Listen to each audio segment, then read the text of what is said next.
आमदार टिंगरेंना निवडणुकीमध्ये पाडण्याचा इशारा पवार यांनी दिलेला आहे। टिंगरेंनी पोर्शे अपघात प्रकरणामध्ये चुकीच्या लोकांना मदत केली असा आरोपही पवारांनी केला होता। सुनील टिंगरेंच्या मदतीला आता सुनील तटकरे हे धावून आलेले आहेत। टिंगरेंचा या कुठल्याही प्रकरणामध्ये सहभाग होता असं कुठेही आलेलं नाही असं तटकरेंनी म्हटलंय। नाव काय त्याचं? टिंगरे। अरे बाबा, तू सांगतो तू कोणाच्या तिकीटावर निवडून आला?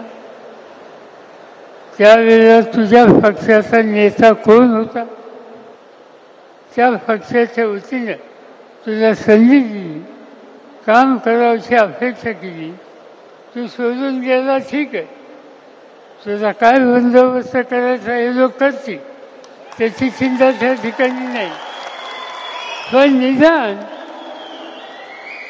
चुकीच्या गोष्टीला फाशीला देऊ नको।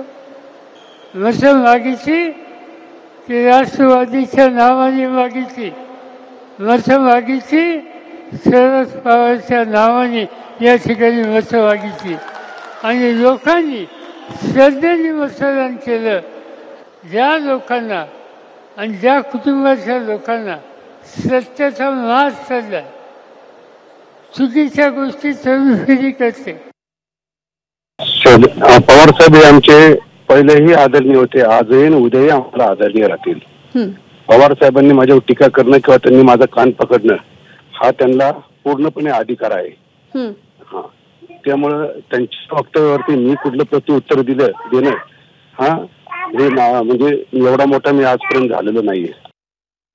आदरणीय पवार साहेबांच्या कुठल्याही वक्तव्याच्या वरती काय बोलायचं नाही असं आम्ही यापूर्वीपासून ठरवलेलं आहे, त्यामुळे या विषयावरती मी काय बोलणार नाही। एक मात्र मी नक्की सांगू शकतो की पोलिसांचा नुकताच जो अहवाल आला किंवा चार्जशीट जी काय दाखल झाली त्याच्यामध्ये सुनील टिंगरेंचा सहभाग कुठेही नव्हता हे पोलिसांच्या अहवालामध्ये आहे, एवढं मात्र नक्की आहे।